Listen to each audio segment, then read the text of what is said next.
Hello guys, welcome back to the channel. In today's video, I'm going to show you an image ID for this funny image in Grow a Garden 2.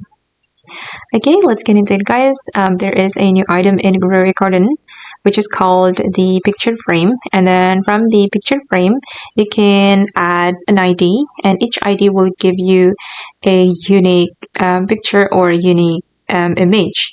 And for this funny image or this emoji, this love emoji, you can add this ID 1052711038.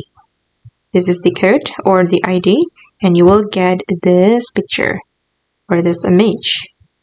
I think this is a very fun feature or item in Grow a Garden, and I think you can try to add the other ID so you can unlock more pictures for the picture frame.